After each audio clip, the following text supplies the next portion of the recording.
Hello and welcome to the latest episode of Inexperience Points podcast. I'm Chris and I'm here with James. James is my name. And we're going to be talking about games. Lots of games, video games that you play on a console or a PC, depending on your preference. Yeah, we don't discriminate here. We certainly do not. What should we start with? Usual, start with what we've been playing. Yeah, okay. You've been playing quite a bit. I've been playing quite a bit. Been playing a bit of GTA 5. I've been playing that for a while now. It's on PC that I've got it. Probably about 30 hours or so I've put into it now. And it's weird, my relationship with that game, because to start with, I thought, oh wow, this is amazing. But then after a while, I started to get a bit fed up of it. Yeah. But I've realised what the issue was, and I'm now enjoying it again. So basically, there were a couple of problems I had with it. Firstly, it didn't run very well on my PC to start with. I thought, oh no, is it a bit badly optimised or something? But there was a patch a few weeks ago now, which completely sorted it. Like, I was getting constant frame rate drops. It was like the frame rate was constantly halving, which was really noticeable and off-putting. So that's fixed. It now runs smooth as silk on 60 FPS, so that's great. And also, I find it's a game that demands a lot of your time, so you can't really just play it for a half an hour here and there, which is how I like to play a lot of games. But no, with GTA 5, you have to be able to sit down and dedicate a couple of hours to properly get into it at a time. And I found that when I was giving more time to it, that I was getting more out of it. So, how far abouts are you? Have you been following mainly the story? Yeah, mainly the story. I just don't have time for all the side quests now. And again, that's an issue, that there's just so much in the game. It is completely daunting. Like, you don't know what to do next. There's just so much stuff you need to be doing. I mean, you've even got a dog that you have to look after and teach tricks with the phone app. And it's like, I remember that. I'm not going to do that. No, I didn't. I'm just not going to do it. I had to... At first it was all a bit overwhelming, but then I thought, right, I don't have time to complete this 100%. It's not going to happen. So I've just got to prioritise what I'd like to get out of the game and do that. So yeah, mainly the story missions I've been playing, and I've been enjoying it now. Now it's performing better, and so it's mainly technical reasons. Yeah, the actual game itself. That's the problem with PC. That is the problem with PC. You can have problems. So it kept dropping down to 30 FPS, which is actually, I think, the frame rate that it runs on the consoles. But because it's at 60 and then it suddenly drops to 30 and then jumps back up again, it's just really stuttering. Yeah. But now it runs beautifully, and it looks amazing. Probably one of the best looking games I've ever seen. So that's cool. So I've been getting into that. Another game that I've been playing recently has been Zelda, actually. So I think I talked about this on the last podcast, Zelda: A Link Between Worlds on 3DS, which you and Johnny very kindly bought me. I know at that time I'd not got very far. I'd just finished the first dungeon and I'd just unlocked the special skill that lets you merge into the walls. But I've put a few more hours into it now, and it's actually really good. Surprisingly good, actually. I think it's probably the most enjoyment I've ever had out of a 2D Zelda. The merging into the wall skill is really cool. It really mixes it up. So even though it's top down and it is, as I say, sort of 2D, it gives it that extra third dimension. I mean, the graphics are in 3D anyway, but it kind of feels like a 2D game.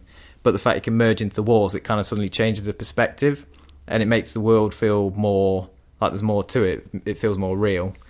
And I've completed a couple of the dungeons now. They were really good.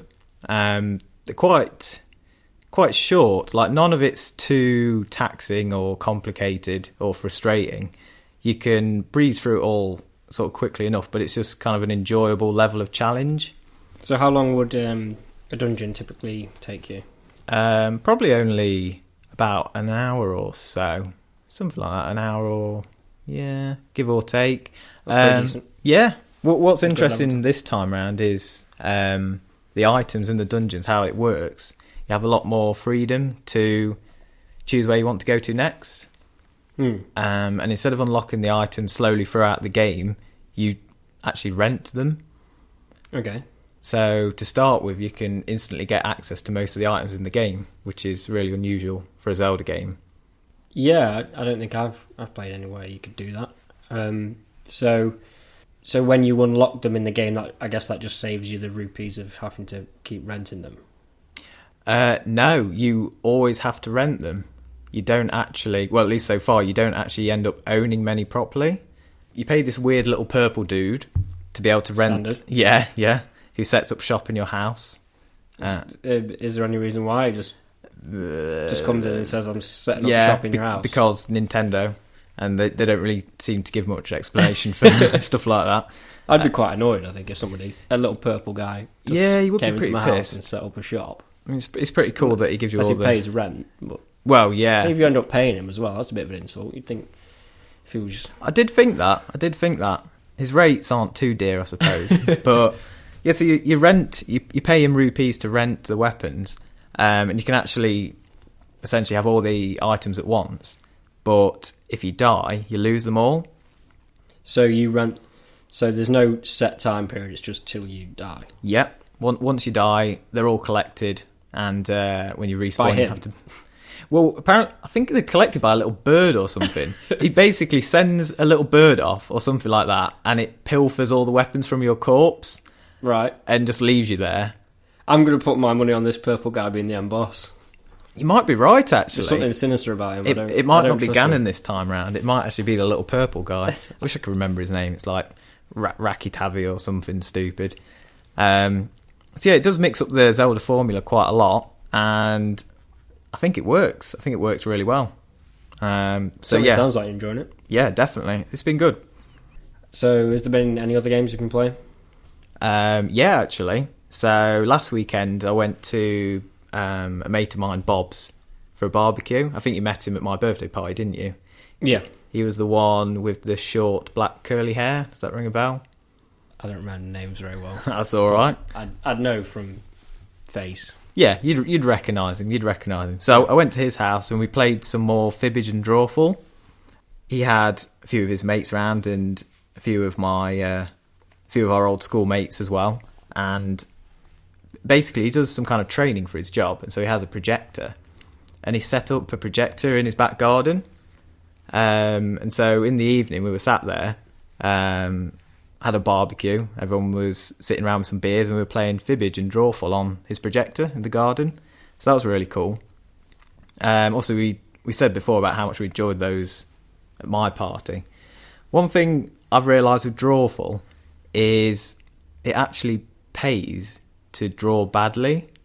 Yeah, so that's a bit of a down point, I'd say. It's a bit of a flaw in how it's thought up, I guess, because if you can't remember the rules from last time, basically you're given a phrase, you have to draw that picture, then everyone else has to guess what it is. Then everyone's guesses are pooled into a group for people to pick from, and every time someone guesses the right answer, you get points. So in theory, it sounds like you should draw well, but actually, if you draw too well, everyone knows exactly what it is, and they all make guesses that are slightly different from the real answer. So one that I got was networking. So I was like, I'll draw some social network stuff. So I drew a little Facebook icon, a little Twitter, bird, and all that kind of thing. So everyone knew straight away, okay, it's to do with social networks. But even though the answer was networking, people guessed social networks, Facebook and Twitter, and all this kind of thing. All these answers which were technically right, but they weren't the right one. Yeah, I see what you mean. So some of the really obscure drawings, you can't really make them out, so you guess some absolute bollocks. Yep. And then when it shows up all the answers, you'll actually then see the real answer and be like, oh yeah, I guess that's what it represents. Right, I'm with you. Does that make sense? Yeah, so that's one thing I've found. That's a bit of a drawback. But other than that, we had a lot of fun. Again, we were with some non-gamers, and they really got into it. So yeah, great party games. I guess with party games, there's only so much you can take seriously with these things. I think if you get too bothered. You can't look too much into it. Yeah. It's all banter, isn't it? Like we were just screaming at each other, like that's the wrong answer. Sort yourself out. Yeah, but it's not the end of the world. Well, I won't go on for too much longer. There was just one more game I've tried this week, which I'll briefly mention. That was Driveclub. So yes. So we said about that last week. Finally released on PS Plus for free. It's a special PS Plus edition that you can get for free.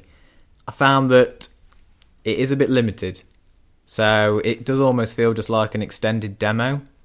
You have a few cars you can choose from, and I guess a few of the events, but everything else is kind of walled off. It's really annoying because there's so much of the game, it just has like padlocks and it says you need to buy the full game to be able to play it. I thought they were giving away the full game for free, or was it just always this? No, I think the plan was always that it was going to be a stripped down version, but everyone was hoping that it'd still be a decent chunk of game. So it's too stripped down. It is really, in my opinion. Yeah, but it does give you a good taster of the game, and I enjoy it on the whole. The graphics are really good. Weather effects, they're amazing, like sort of the raindrops coming towards you and falling on the cars and stuff. That's particularly impressive. And the handling's really good. It feels kind of really meaty, and you have to sort of almost fight with the cars a bit. It's not like really smooth arcadey style driving. It's a bit of a challenge to it there. But my main issue with it is that it's actually bloody hard. Well, I guess that comes with the realism. I guess it does, doesn't it? That's probably what I should have expected. So some of the races I did okay at, but some of them I tried them for like 5 or 6 times and I still didn't do very well at all. It is actually really difficult. So how many people are in a race, or cars are in a race? Well, there's lots of different events, and so far you can only play it offline because of all the initial cock-ups. They're kind of slowly rolling everything out. So at the moment you can literally only play it offline, which is kind of against the point of the game. But there's lots of offline content. And whereas Forza, I kind of breezed through that. If I remember right, the last Forza that I played properly, I think I had to up the difficulty a little bit because I found it too easy. But this is really hard. So what kind of positions are you coming on an average race? I love any position, mate. Well, I know. I love to mix it up. Talking more about the race. Okay, yeah, the race. Right. Sometimes back end. all throughout. Occasionally I get to the front, but a lot of the time I am just bringing up the rear. A bit of a poor show. So other than that, I'd have probably... I might still pick up the game and give myself a bit of a challenge, but it has been quite hard, so that's put me off a little bit. So is it a one-off payment for people to go from massively restricted to full game? Full game, yeah. And to be fair, it's not bad. It's even on the PSN, I think it's only £20 to upgrade it to the full game. And I know that sometimes second hand you've been able to pick up for like £12. And it's well worth it for that. Well worth it. Yeah, definitely. So I might get it on the cheap, give it a bit more of a spin. So that's just about everything that I've been playing over the last week. What have you been on with? Well, I've only really played one game. One game? I wonder what that could be. I was going to say, do you want to take a guess as to what I may have been playing this week? Barbie's Horse Adventures. No, I haven't picked that up yet. I'm waiting for it to drop in price. Is it more Drift Girls? It's more Drift Girls, isn't it? Well, the secret confession. Bit more Drift Girls. Bit more Drift Girls, yeah. It keeps giving me, free stuff for logging in. Well, can't say no, can you? That's just rude. This is the problem with these apps. They give me free stuff for logging in, and I like free stuff. And you mix that with OCD, and then you're logging in to pick stuff up. Dangerous combination. But no, what else have you been playing? No, so in all seriousness, the only game I've really been playing is Witcher 3, unsurprisingly. Okay. And it's very much under my skin now, in the sense that I just want to keep coming back and playing more. Or I might think, I'll just do half an hour and then end up playing it for an hour and a half. 2 hours. That's easily done. So you're really into the groove with it now, then? Oh yeah, I'm very much into it, and I'd play it a lot more than I do if I have a chance. But my main my main playing was I had a friend visiting, and we went on a night out, went to a gig. Then the next day, I'd taken the day off because I knew it'd be a late night and I'd probably be a bit hungover. That was wise, yeah. Yeah, and I was glad of that when I woke up. But actually, I didn't wake up too late. Probably about 9:45. I was like, so my friend was there. I was like, oh, should we play some Witcher? And he hadn't played it yet. Okay. So we put it on, and one of the first things he was saying was just how ridiculously big it was. Like, yeah, in terms of, I showed him the prologue area, and he was just like, that's ridiculous. Like the size of a normal game. Yeah, by itself. Yeah, that's it. If you think of like Hyrule in Ocarina of Time or something, it's probably similar. So I zoomed out and I was like, yeah, that's the prologue. And then so we were on the second area, so the main area for Act 1 that I've been knocking about in. I scrolled out there and you can see all the question marks on the map and the notice boards and everything. Ooh. And it was just like, that's mental. And then we were looking through the menus as well, and there was so much to read. And the good thing about playing with him was that he's quite articulate, so he was looking through things and finding things that I'd overlooked, and especially enjoying all that. He was finding lots of lore and stuff, was he? Well, it wasn't so much lore; it was just things that I couldn't be bothered with. Like there's a herbalist kind of skill tree. Oh yeah, and herbalism wasn't something I was going to particularly concentrate on. But he was looking through more of that and the advantages of going down that route rather than just combat and sign related stuff. Yeah. Trying to think of the other things he was looking into as well. Oh, we we started off playing Gwent, funnily enough. Oh, Gwent. You do love a bit of Gwent, don't you? I do. I'm starting to enjoy Gwent a lot more. Oh. And we played that, and he figured out a few things with that I'd overlooked, and just a bit more, because I'd only done it, a few times and just got the basics, but he picked up on a few extra things as well, like changing the leader card. This might make sense to people who've played it, but you've got a leader card with a special ability, and mine was a bit crap, and I hadn't realised that I could actually change it to okay. To like. So he helped you to up your game a bit then? Yeah, definitely. So we improved on that and picked up a few things and picked up some new cards by going around playing different innkeepers. I still don't know if there's any real benefit to it.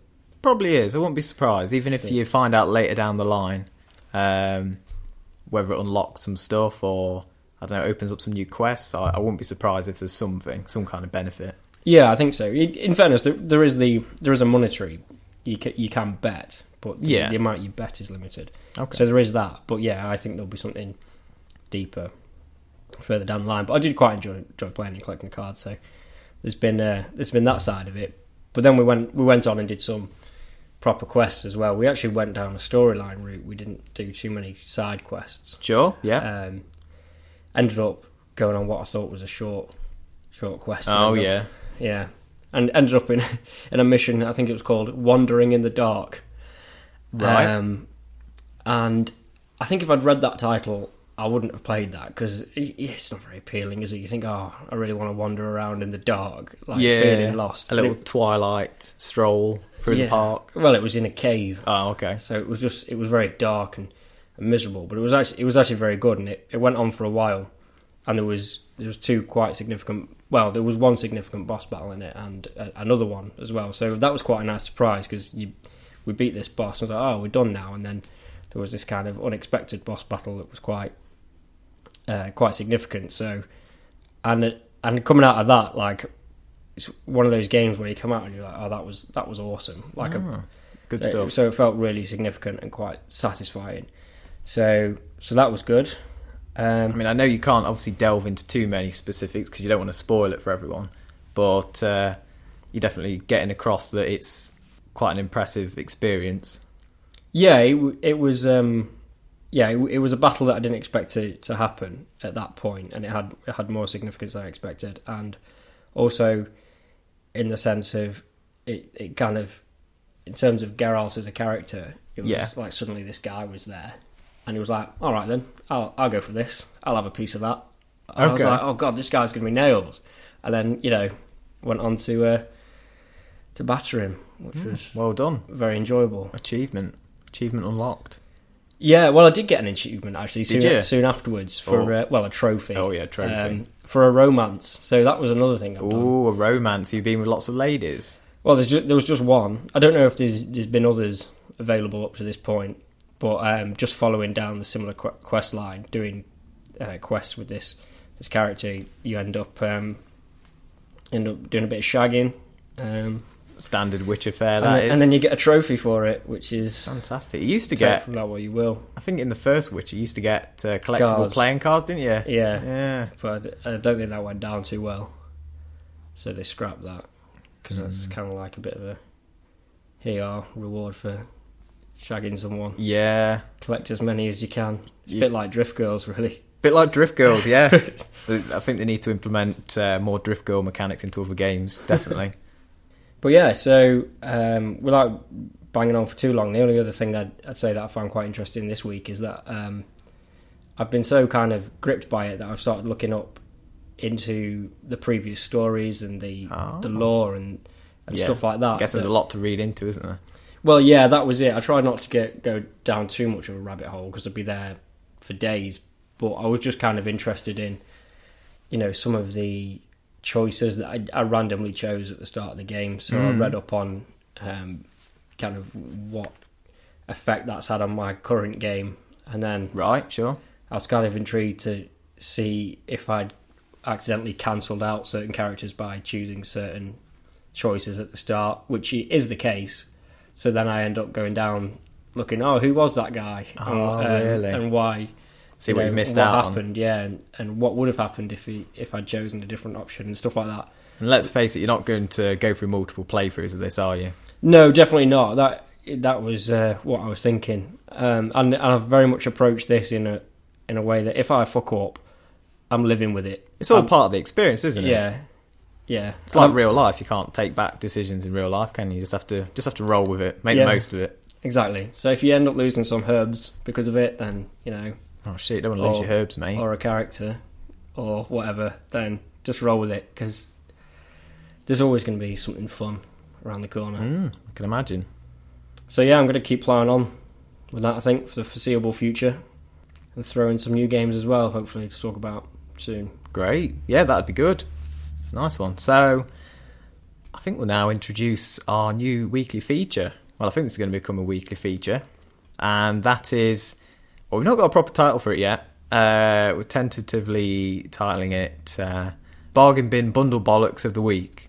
And what that is, if you're a PC gamer and you sort of follow all the PC deals, you'll know that there are literally every week there's several bundles, and you get your Humble Bundle. It's quite a famous one. That kind of kicked it off, really. And that often has some good ones in. But some other ones, the quality of them is a bit hit and miss. And...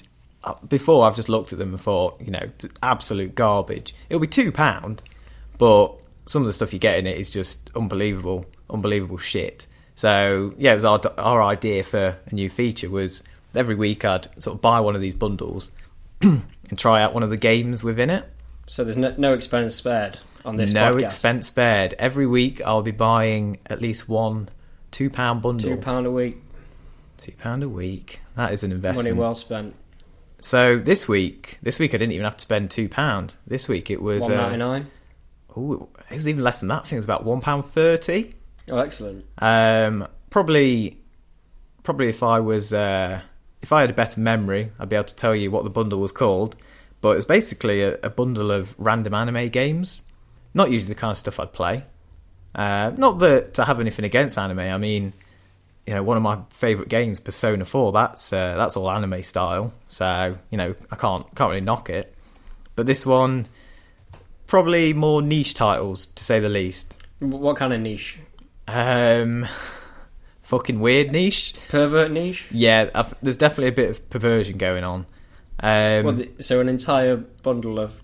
It's not that bad. I don't think any of it's like porn or sex games or anything like that. Okay. It's just... Well, most anime is at least a little bit pervy, isn't it? Yeah, I'd say almost all of them have, something in it that's a bit naughty. So... What about Pokemon? Oh, that has lots of naughtiness in it. All the Pokemon breeding. Yeah. Ditto. Ditto is the right slag, isn't it? Everyone breeds with Ditto. Yeah, literally gets with anything. Yeah, absolutely. And whoa, why limit yourself, really? Got to appreciate the open-mindedness.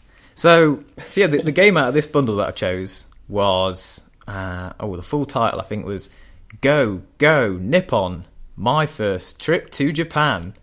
And I don't know, just the title of that one in particular stood out amongst the rest of the offering. And I didn't know anything about it, so I was going into it with no preconceptions at all. Turns out it's actually kind of more of an interactive visual novel. Oh, for fuck's sake. I know, there's really not much gameplay to it at all. Well, I guess you get what you pay for, really. You do get what you pay for, you really do. So, I mean, when you think about it, I think I got 8 games in this bundle, so each game was like 10, 20p each. It's not too bad, really. Can you get your money back? I wouldn't want to. I'm going to tell you all about how amazing Go Nippon is. So, okay, it's an interactive novel. Someone's first trip to Japan. Yes. So, straight away what I'm thinking is, where's this guy from? I'm guessing it's a guy, and he probably chats to a load of girls. So, with this guy, we don't actually hear where he's from. Does he look like all the other people? It doesn't actually show him much in the game. I think you're meant to kind of set yourself in the scene and pretend that it's you. You can be whatever you want. A bit of role play. Like a realistic looking guy amongst a load of anime women. Yeah, you could be, if that's what you wanted. Okay. So, the main premise is, you're this lad, fairly young lad, and somehow befriends 2 people over the internet. And they get talking. Japan.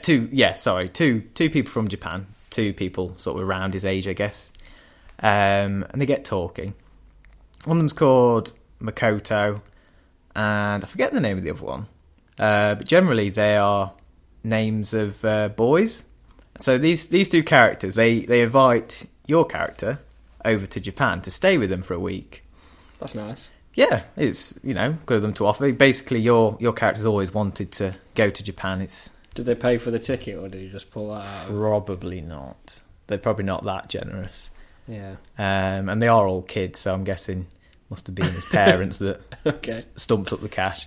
So yeah, he goes over to Japan, and then once he lands, and I think he gets on a train and all this kind of crap, he can't find the 2 lads that he's expecting to see. So far, just in terms of a gameplay perspective, have you just been reading text? Oh yeah, you're literally sat there clicking and going through the text. And I guess he hasn't chatted to anyone, so you're just reading his thoughts.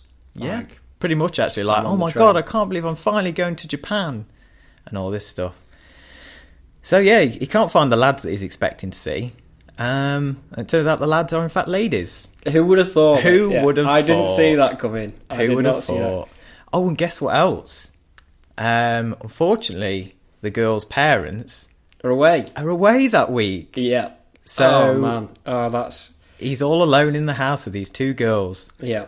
Wait, are they in the same house? Are they sisters? Oh yeah, they're sisters. Right. I probably should have clarified that one, shouldn't I? Of course. Yeah. Okay. So 2 sisters. Did they know he was a guy? They knew he was a guy because he's probably called like Dave or something. Probably, yeah. Well, mine was called Shep. Yeah. But yeah, they knew he was a guy. Just another scenario where you've had 2 sisters fighting over you. Yeah, it happens. It happens, absolutely. Mainly to you. Mainly to me, yeah. Okay, that is true. So... And a mum and a sister one. We won't get too much into those stories on the podcast, but yeah, moving on. So yeah, this guy's like, oh, I can't believe my luck. I'm with 2 girls, all on my own for a week. So I don't want to give the wrong impression. It's not... Good. Oh... No, I don't want to give the impression that it's good at all. No, it's not too bad. Most of the purpose of the game is about learning about Japan. And in fairness... So it's an educational game. It is educational. It's not just a novel, it's an educational novel. And yeah, I've actually learnt some stuff. Tell us what you've learnt thus far. Well, one thing that kind of indicates he must be from a bit of a backwards country is that... Japan's train station use like contactless kind of rail cards. You sort of swipe the cards, and he's amazed. He's like, "What? I've never seen such a thing." So God knows where he's from. Probably like Africa, some sort of third world country. He can't believe it. These magic cards, and then he discovers the toilets. I don't know if you know all about Japanese toilets. They're what they call bidets. Bidets. I must admit, I'm not overly familiar with Japanese toilets. No, so. I'm not familiar with much culture in general. I had heard about the toilets, though. They're the ones that they shoot a jet of water up your arse. Bidets, right? Yeah. Okay, yeah, you know what I mean. So that gives him a shock. It's all quite funny when he's like, oh, this toilet. So you have to read about this guy going. So you've paid for a game where you're reading about a guy going to the toilet. Yes, and he presses the buttons, and the stream of water shoots out at him. Okay. And also, did you know that some restaurants in Japan you have to cook your own food, which kind of seems to go against the idea of a restaurant. I didn't quite understand that one, but that's interesting. Yeah. So I didn't know that about Japan. So yeah, I've actually learned quite a few things. And the story itself is, for what it is, it is okay. It's written quite well because obviously it's very much a Japanesey game, but the translation's alright. It actually displays the Japanese text as well as the English text, but it is actually all translated really well. There's not really any English. There's no dodgy phrases. I've not really seen any sort of spelling mistakes or anything, so that's a plus. But, well, for starters, obviously the game's not going to be for you if you want something a bit more interactive. There's literally all you do is sort of every day you choose where you want to visit in Japan. There's really not much to it. Most of it is literally just clicking through, reading the dialogue, reading the story, learning stuff about Japan. That's the main meat of the game. But my main issue, and this will be an issue for some people less than it would me, perhaps, is there is a bit of perversion. There is a bit of the perversion that we talked about. Didn't see that coming. No, you wouldn't, would you? So my beef with it really is that it never explicitly says how old these girls are.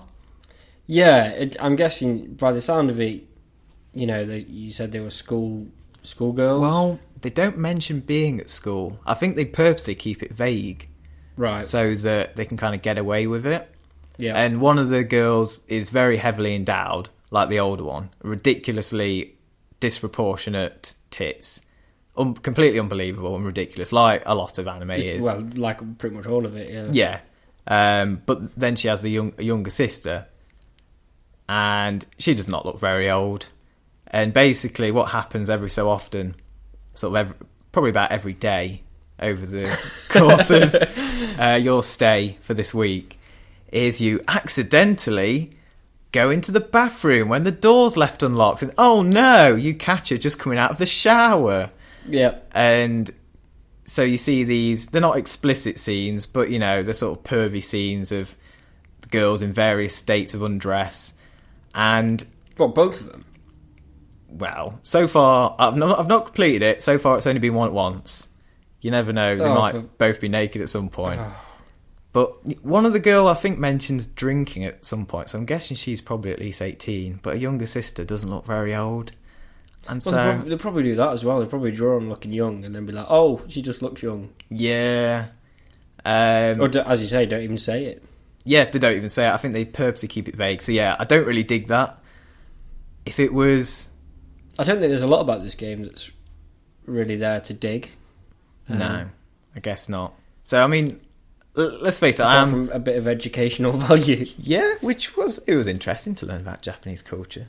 But yeah, I'm a heterosexual man. I do find the female form appealing from time to time, but not too keen on cartoon women, especially not if they look like children. Right, yeah. So that is a main downside for the game. I'd say so, yeah. But other than that, I can't really say other than that, it's good. It's been tolerable. It sounds fucking atrocious. So you choose where to go. I guess you have dialogue choices as well, and that's the odd one. Sometimes you get to choose what to have for dinner or something. Fucking great. Yeah. It's not a game. No. It isn't a game. You can't call it a game, which is probably kind of cheating having it on the podcast. No, it's a game. You make a couple of choices. The definition of game is quite loose these days, isn't it? By the sounds of it, I reckon a lot of the other games that you got in that pack are probably similar as well. I think they will be. So you basically just paid for a load of interactive pervy anime games. Novels, yeah. Novels, yeah. Didn't you say that your lady friend witnessed you playing this? Yeah, she did. She did watch me playing it at one point. It was just at the shower scene, actually. She was like, "What the fuck are you doing?" I was like, "I'm sorry. I'm really sorry." Yeah. You said, it's research. Yeah, no, I did explain the purpose of playing the game, and she did understand. Many wouldn't. Many wouldn't. No. And that would be fair. So I don't want to spend any more time on this questionable title. No, but I think that was a good way to start off our new feature. And now we'll move on to our other one, which is Toilet Game of the Week. Would you like to tell us about what you've been playing? Well, so my Toilet Game of the Week was Sonic Runners. Yes, that's the one. Now, the first thing I'll say about this is that I went to find it, and I searched Sonic because I forgot what the second word of the title was. Okay, easily done. Rookie mistake. And I knew that we discussed what it was about, running. Yeah. And we were thinking Endless Runner, so I saw Sonic Dash. And I downloaded Sonic Dash. And what I will say from the off is I played it once, and I'm glad that I got it wrong. Because I did message you on it. I said, just to clarify, what was the name of that game? Was it Sonic Dash? I'm like, no, Sonic Runners. So I played Sonic Dash. So it's a similar game in the sense that it's Sonic and he's running somewhere. And there's the whole kind of Endless Runner vibe. But there are quite a few differences. I'll say from the off that I'm glad that I didn't have to play Sonic Dash all week. Really? Was it that bad? Well, I don't know. Like, I found it... So this, for a start, like, the art style's different. It's kind of 3D from behind, third person. Oh, okay, sure. And you're running forward, and you can jump, slide. He does some weird dancing in the air when he jumps. Really? Kill enemies. But and obviously just move left to right to get out of the way of obstacles. Yeah, sure. But I found it quite awkward sliding from left to right, so it just felt like a bit like one of the main. Mechanics of the game just felt a bit awkward, and I just thought, just the controls felt awkward, and I was like, I'm not really enjoying this. But then, I got a message off you saying it was actually Runners, so I was like, oh, great, I'll play that. So this, straight away, I much preferred the art style. It's back to 2D. It looks similar to that of the classic Sonics. Cool, yeah. And I wouldn't say it's an endless runner per se. The basic premise of a level is that you run. Well, Sonic is just automatically running, and all you do really is jump, and you can do multiple jumps. Sure, okay. In the air, and you collect rings as standard Sonic stuff. So if you have rings and you get hit, then you lose your rings, and if you get hit again without collecting more rings, you die. And there's also other things. If you're somebody who enjoys collecting stuff, you might enjoy this game. Bit of a kleptomaniac. Well, just off the top of my head, in each level there's rings. Yeah. There's small gems, large gems, all of different colours and value. There's enemies that if you kill, they drop animals.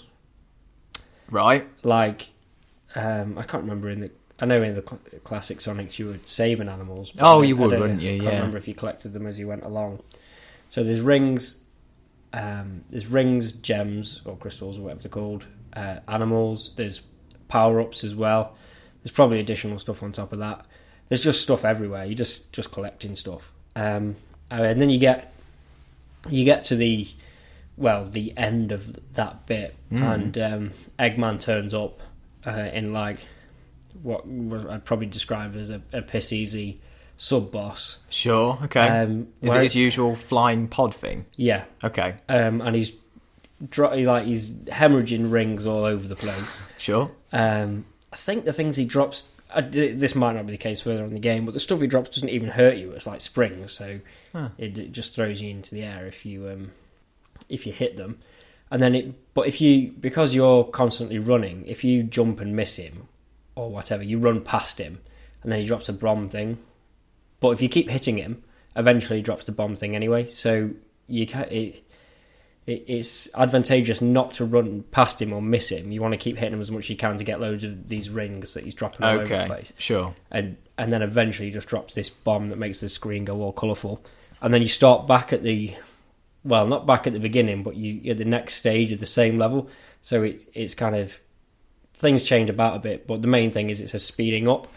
So oh, really? So it gets faster and faster? Yeah. So you noticeably slow when you start off. And it gets faster each round, and you collect more and more, and then but it's kind of rinse and repeat. I think I could be wrong. It's either 4 or 5, I think, before it finally says top speed, and then it's just I don't know. For me, it was just kind of tap and hope.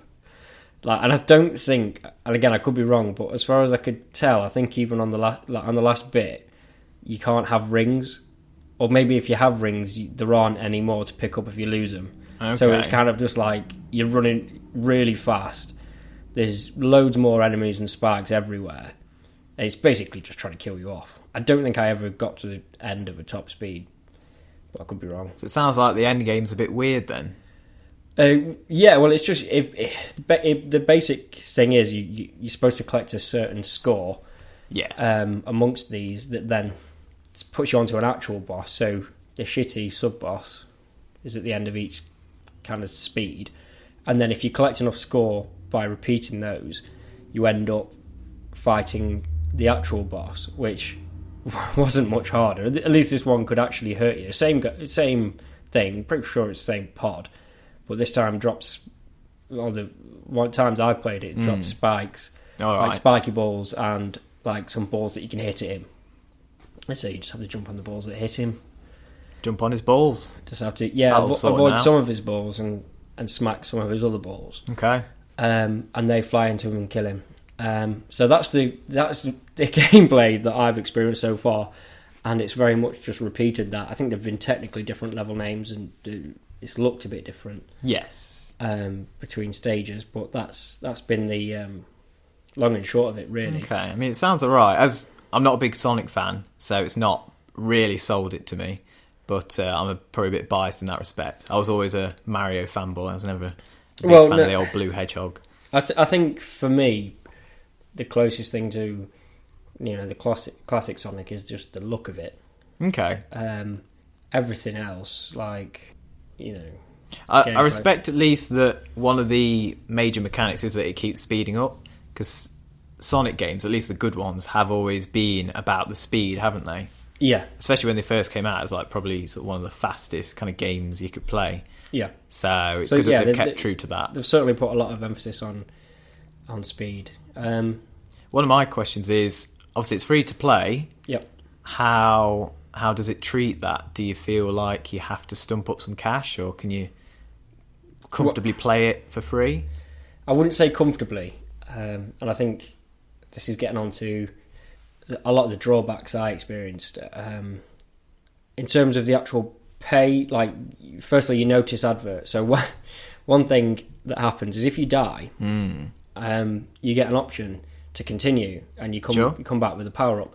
You can either use these red coins for that, which I'm guessing you can buy, which is with real money, which is part of the, or you can watch a free ad. So so it's you don't have to pay, but you have to sit through an ad. It's not a bad solution, is it? No, but they do throw ads in as well. As well as those ones. Okay. So to bring up another issue that I believe is quite well documented is that the loading times and the connecting times are really long. As for what it is, a relatively simple game. So I got fed up with it. I'd be bored. I'd think, I'll just have a quick, do a quick level or whatever. So we have to sit through ages when it says connecting. Yeah. And then sit through ages when it says loading. And then you choose a level and then it's loading again. And then you die and you have to sit through an advert. And then after you've completed a level or whatever, you have to watch another advert. And it's just so... Obviously, the main point of phone games is that they're really good for a little few minutes here and there, aren't they? But that's kind of going against the point of it. Yeah. You're spending so much time waiting around. Yeah, it's massively off-putting. I found it quite a big effort. There was a lot of other stuff as well. There was annoying. Like annoying music. Okay. Story, if you can call it that, was just like cheesy dialogue that you just skip through. I guess there's never been much of a story to Sonic games, has there? Well, I think with the the classic ones, they didn't bother. No, I think that was better. I don't think you ever had any dialogue or anything in those. You just cracked on with it. Did you? And now it's just all cheesy. But if you are a fan of Sonic, I do. There are loads of characters to unlock, so you don't just play Sonic. You can unlock. Well, I say loads. I don't know. It looks like there's quite a few. It looks like there's Tails, Knuckles. There's I unlocked classic Sonic randomly. Oh, okay. So he looks just I like the old... I literally mean randomly by like a random spin. So you get a free spin on this special wheel that costs you a load of red rings, which is again back to the pain. Something you buy real money, yeah. But you get a free one when you first start, and I got an extra character just luckily through that. But I won't be pursuing it further to try and get more. I don't enjoy it that much, especially relative to the loading times. So it's been playable enough, but not something you'd keep going at for the weeks to come then? Yeah, exactly. The core mechanics of it are actually fine, but all the stuff around it, especially the loading times and just the slightly annoying stuff, and also there's just so much as well. I think you have to really be invested in it if you care. Like if you want to collect all the items and the characters, and there's buddies as well that have little stat boosts. Okay, yeah. There's your typical daily challenges every day as well, which is collect a certain number of rings, or collect a certain number of animals, or kill a certain number of golden enemies. And then there's a free spin every day. So there's all that stuff to get you coming back. So if you want that, it's there, but I won't be. No, that's fair enough. Yeah, it sounds like something that was worth a quick go, but doesn't have probably much lasting appeal to it. Certainly for me. Okay. Well, shall I introduce you to what you'll be playing over the next week? The big reveal. The big reveal. What we have this week is Kung Fury Street Rage. Oh, this sounds right up my street. Definitely. So Kung Fury. I like to... So straight away... Yeah. It's quite a good title, isn't it? It is. It's good kind of good and terrible at the same definitely. time. Yeah. I think that's the point. Not as bad as Shaq Fu, though. I don't know if you ever heard about Shaq Fu. Yeah. Yeah, I'll agree with you on that one.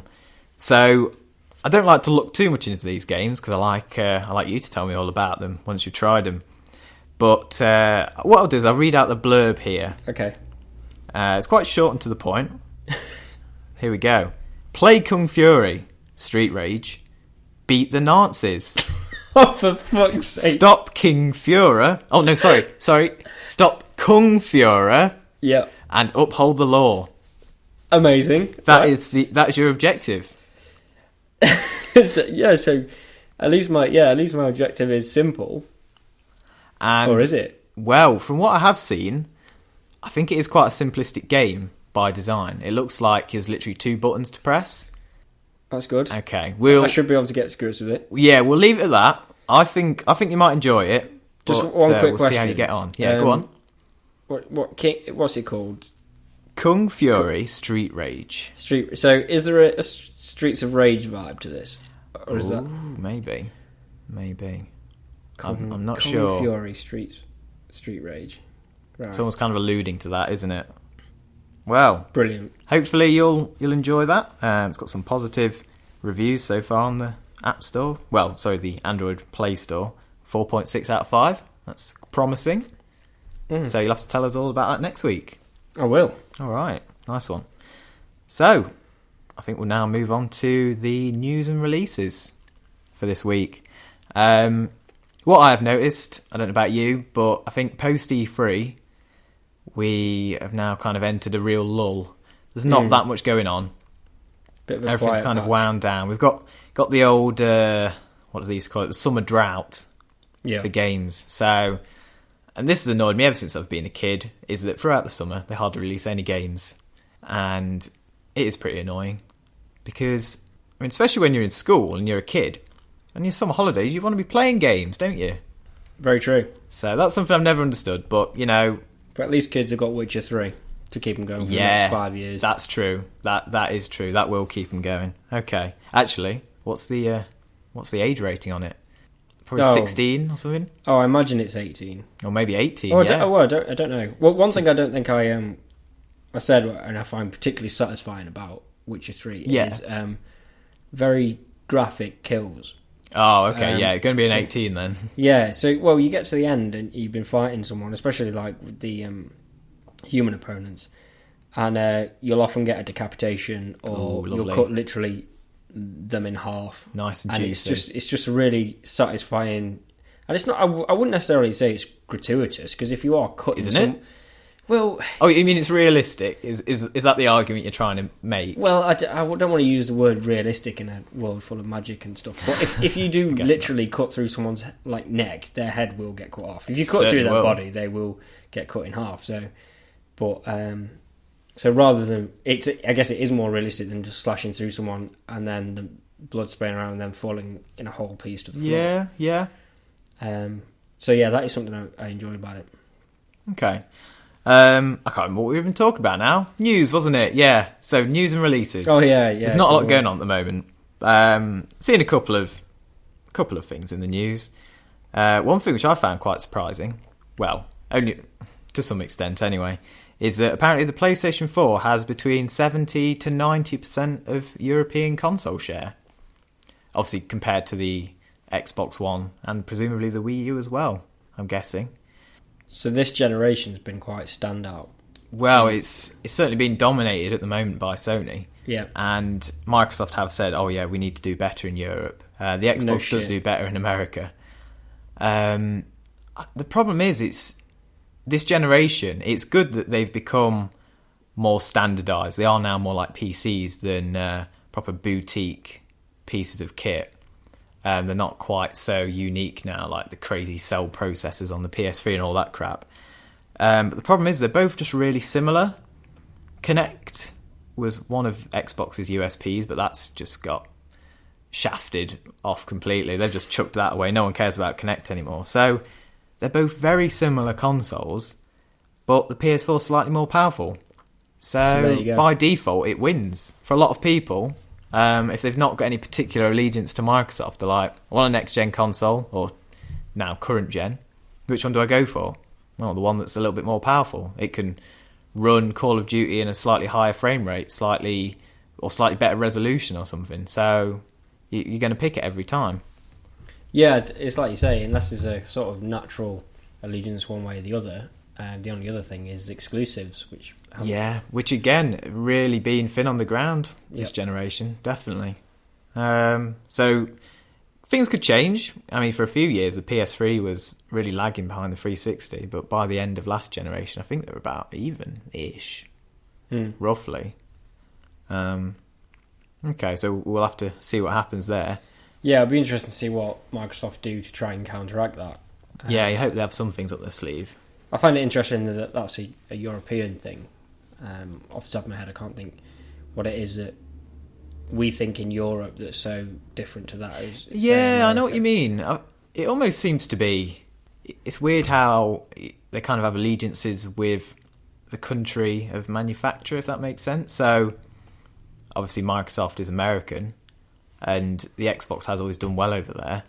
And in Japan... The PlayStation 4 absolutely annihilates the Xbox. I think the Xbox One sold an absolutely pitiful amount. Like, literally no one cares at all.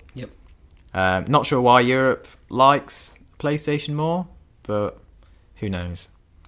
So other than that, there's not been much in the news. We've had a bit of new content for two games which I've mentioned previously. That's Heroes of the Storm and Splatoon. They've both been updated with some new stuff, some new goodies. Got a new Go. No, well, I don't know. I've not played Heroes lately. It does have more Diablo content. So there's the Butcher, who is apparently a Diablo character. I don't know. Not a big Diablo fan. No, I don't think I've ever played a Diablo. Some new levels and some more characters coming. So that's good if you're a Diablo fan. And for Splatoon, that's got a new Tower Control mode. It's like King of the Hill, apparently.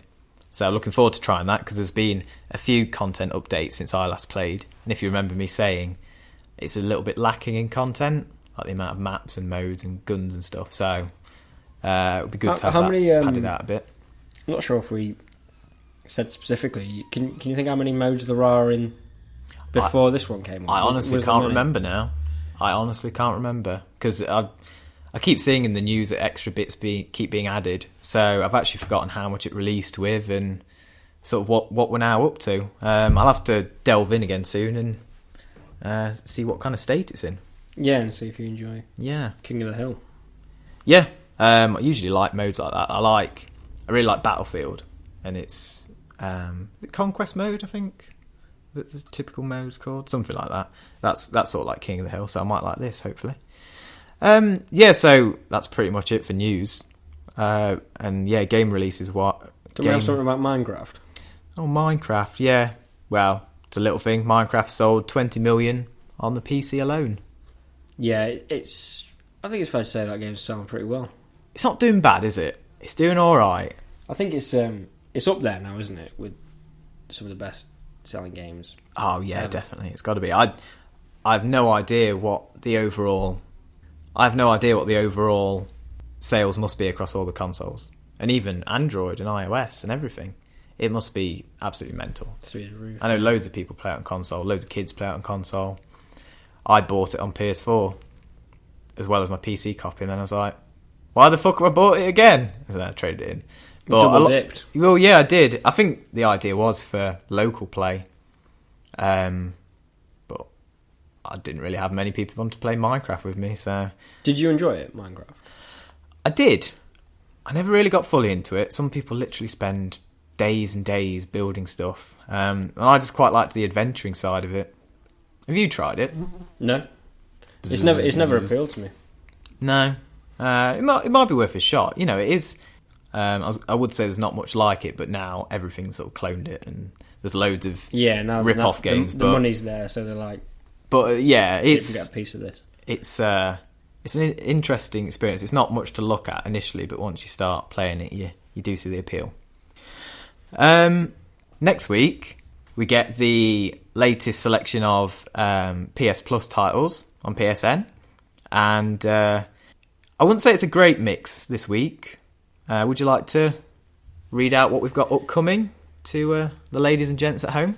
Sure. So we watched these, didn't we? Watch the trailers for these, and we did. Yeah, there's a short little trailer giving a bit of a snippet of each game. So I think it's fair to say nothing got us particularly excited. No, not particularly.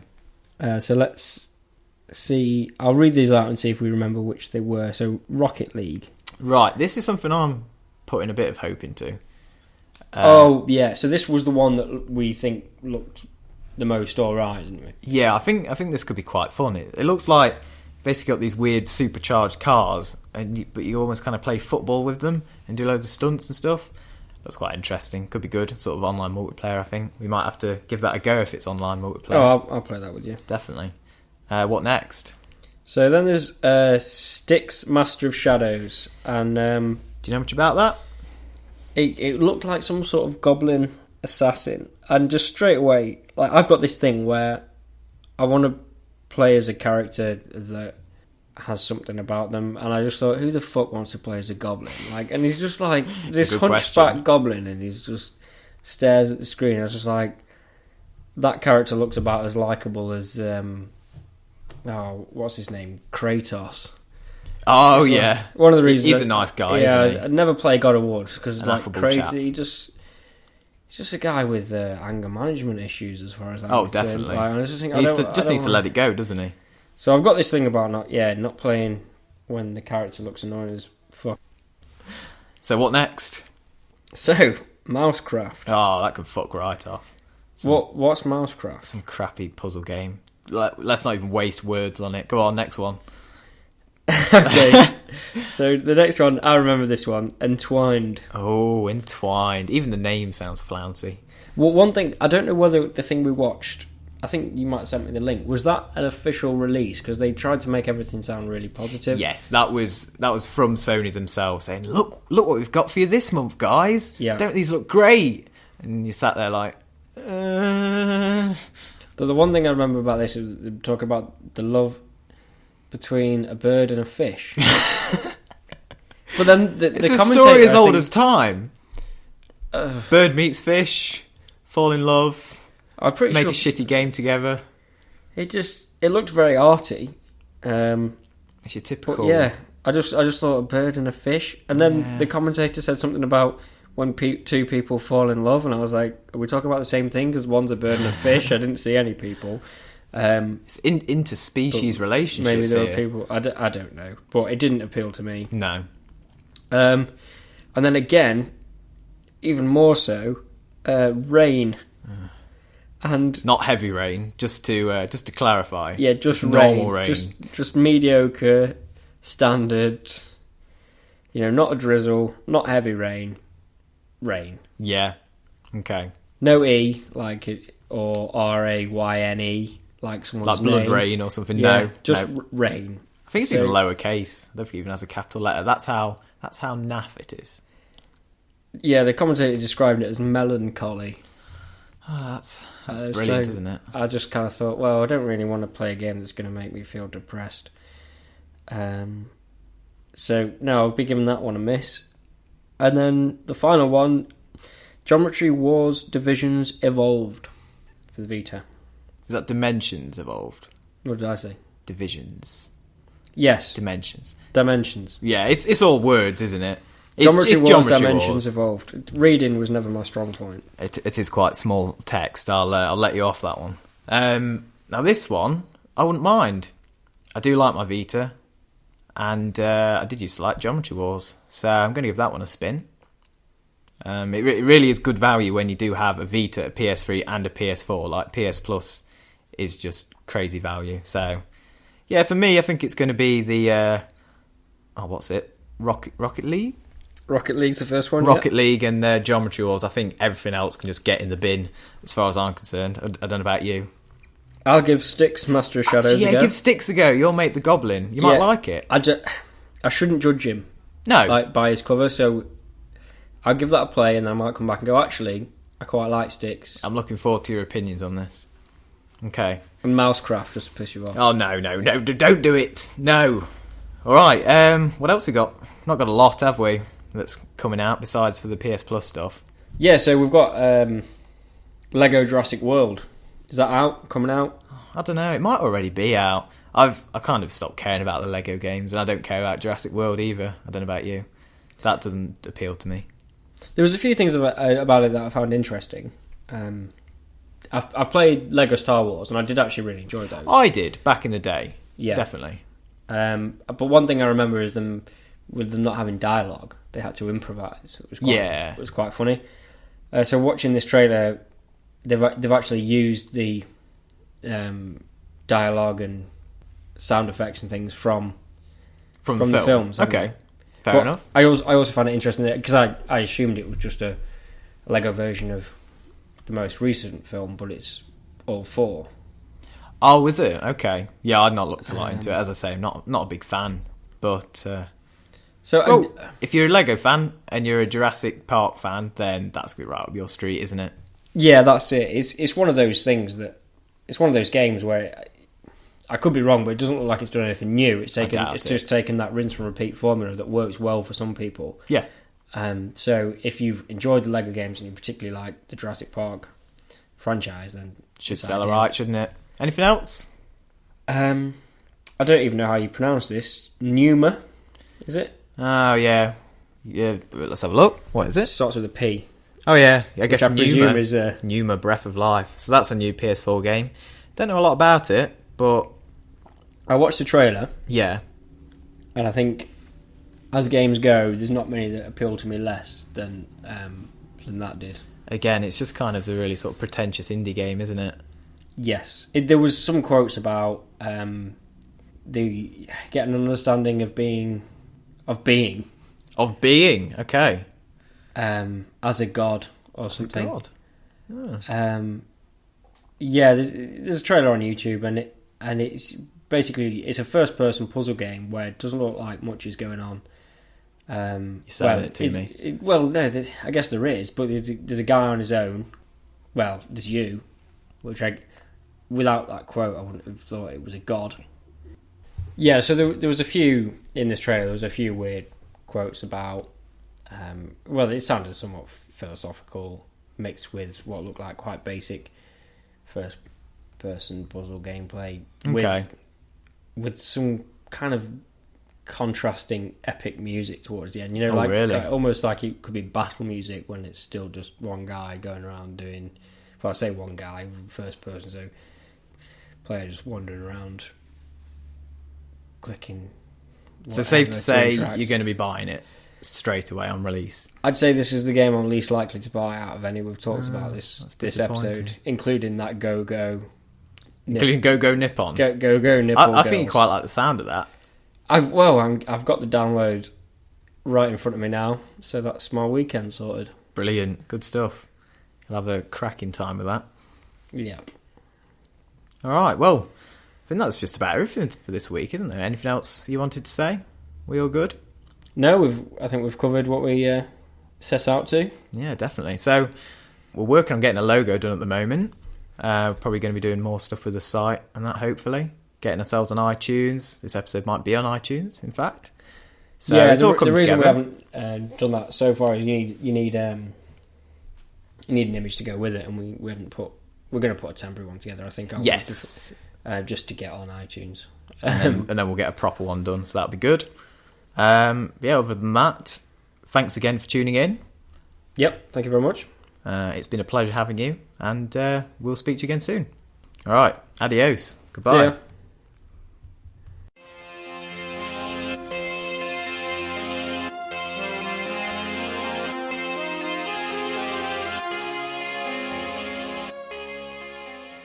To say the least.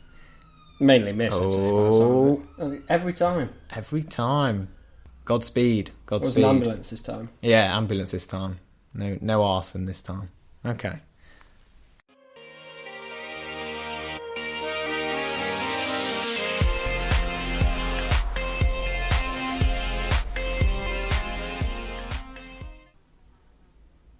Oh, a fly buzzing in the background. You might be able to hear that. So I was wondering if we can kill it or trap it. Oh, no, it's a special guest for the podcast. Oh, welcome. There's always something. Drilling. Wonder what he's been playing. Yeah, drilling, flies. Okay, whenever you're ready. Do you reckon, are you picking that up? Slightly. Just going to do my head in. Wait, if it stops. I think it stopped. I think we're okay. He's gone. Where was I up to? Oh, yeah, so...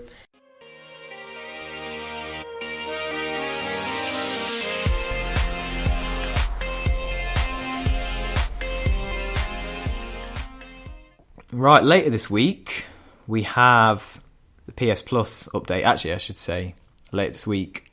It's actually next week, I think, that we get it, which is... Hang on, start again. Right, so later this week, we get the new lot of PS Plus title. No, for fuck's sake, it's not later this PSN. week. Next week. Yes, right.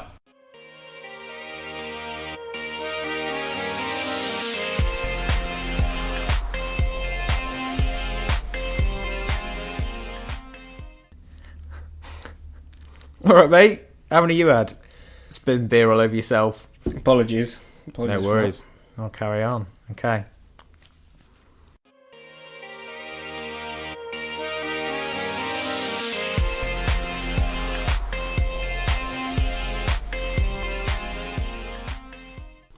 Flies back.